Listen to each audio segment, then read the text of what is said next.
everyone, and welcome to Fandom Pop. This is the greatest channel on YouTube, and good God, I look naked. Hold on. Oh God, oh fuck. I just grabbed a handful, and this is what I came out with. Whatever. This one. So if you only watch this channel for Rick and Morty content, it's been a little while.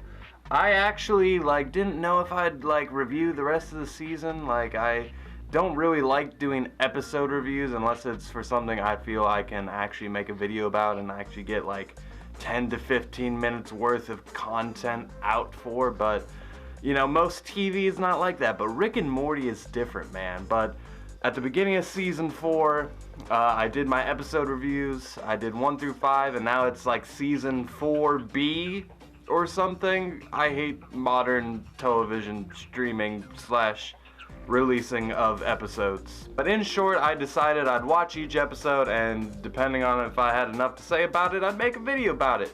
The last episode, Never Rick and Morty, let's just say if I made a video about that, I would just be counting up meta commentary and references, and that's it. I wouldn't have anything to add. I'd just be oh, look at all of this, all this.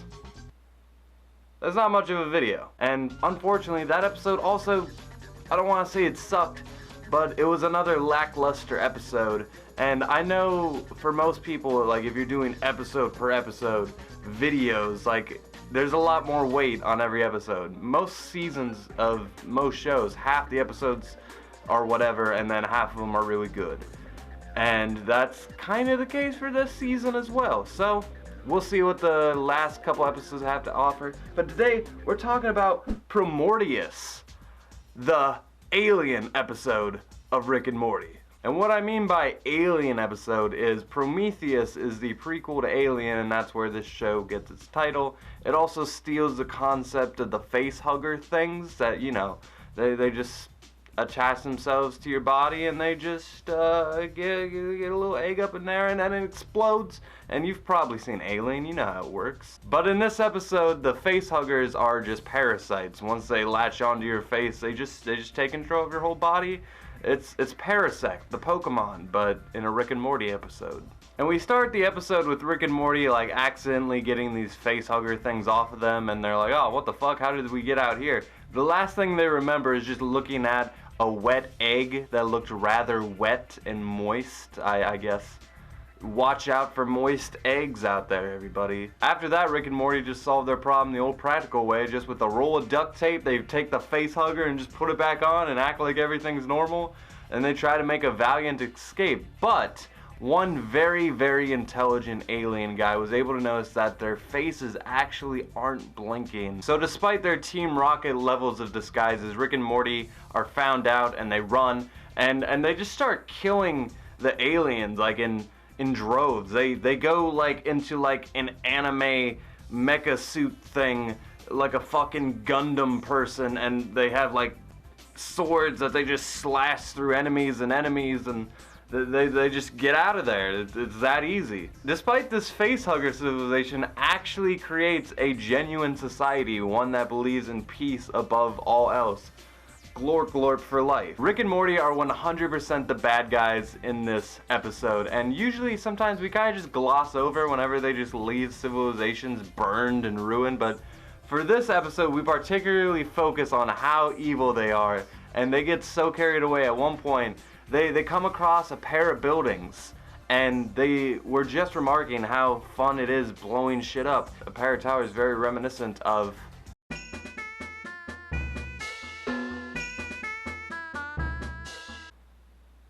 some towers that you are well aware of, I'm sure. And they decide to take the high road and not hit the towers. They go for a Pearl Harbor and just start bombing ships left and right. A fun story to tell at the dinner table, but once at the dinner table they realize Jerry is so fucking sexy that he's getting into beehiving. That is fucking slutty ass sexy Jerry at his finest. But also they realize they don't have Summer with them. I guess Summer was tagging along for this adventure and they forgot, so the rescue mission begins. So they go back for Summer, and again, they are Rick and Morty. They are all powerful, and they don't go back to the civilizations they destroyed Because of this exact reason. It's not fun. Nobody likes reruns. And that's the joke. There's a lot of meta commentary in this season. A lot of it. Anyway, they find Summer, and she's doing fine. She's a fucking deity. She's a goddess, just hanging out on her throne, listening to podcasts, you know, living the best life possible. Probably listening to Fandom Pop, the greatest channel on YouTube, what most teenagers would do, because you should subscribe and support me, because I fucking need this job. Anyway, Summer, without even thinking, just like, throw him in jail, I guess. And then she tells them to, like, assassinate them, instead of just being like, oh, you're banished, get out of here on your car. Sure. And she's like, I'll leave with you guys, wink wink. And then another very intellectual alien in the background, very smart set of creatures we got in this episode. He says, hey, I think that they're actually trying to escape. I don't know when the Rick and Morty extras suddenly had IQs of over 9,000, but the day has come and Rick and Morty and Summer are found out and they have to escape again. And by escaping, they might just murder potentially thousands of people. You know what it is. So they just go back home and, you know, call it a day, and they decide to watch some interdimensional cable, and oh no, there's eggs inside their bodies and they're going to die. This is the sad ending to Rick and Morty that we were all just kidding. They just had to shit. They literally just shit all over their living room like a couple of degenerates. So I wrote down notes, and in my notes I wrote shit ending, and I was like, the ending wasn't shit, and I was like, oh, I meant the literal shit ending. Yeah, that makes sense. So we have a lot to talk about in this episode. I thoroughly enjoyed this episode. There is 2 scenes where I lost it. I out loud laughed for what seemed like the first time in a generation.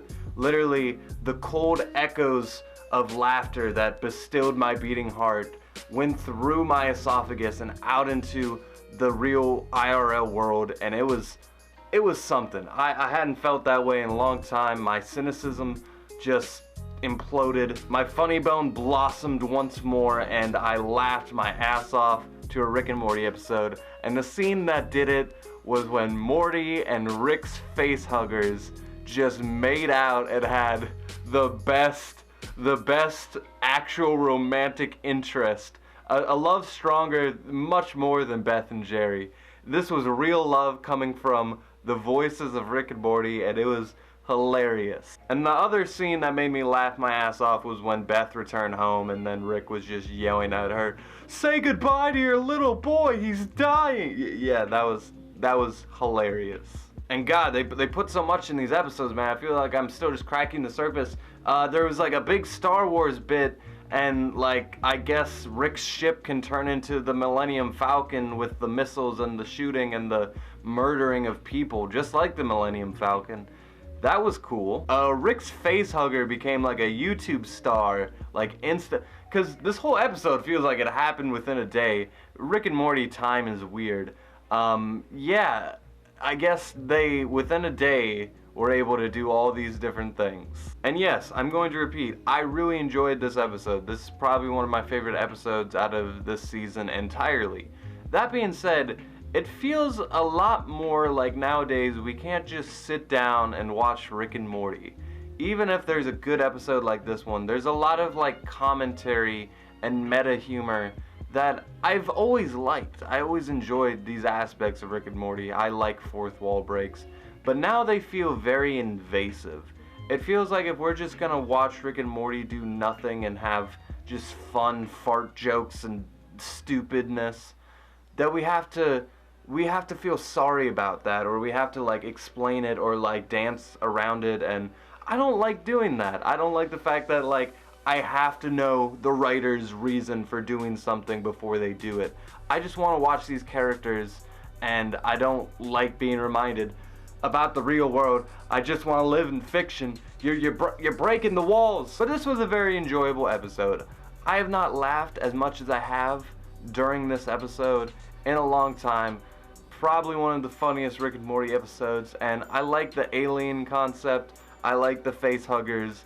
I like Summer being this like melodrama deity that takes over the civilization that they just haphazardly destroy, because that's what they do. And this time, it feels like we're coming to a boiling point almost. And I really want to see what they do with these last couple episodes of this season, because we need some bigger plot threads to be brought back up, please. But please, guys, let me know what you thought of this episode and the season as a whole down below. Again, hopefully these next couple episodes have enough content that I can juice out of and reverberate onto this camera and into my editing studio, and then to you guys.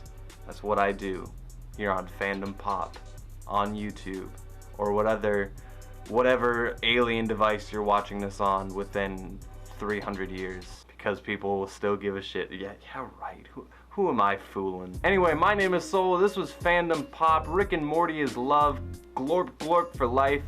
Jerry is a very sexy beekeeper, and with that, I leave you. Just have fun, do what I do, and go with the flow. Go with the flow. Just have fun, do what I do, and go with the flow. Go with the flow. I wanna have fun, classic Rick and Morty adventures, like in the old days. Said we'll get along fine, fascist Morty. There's a lesson here, and I'm not the one that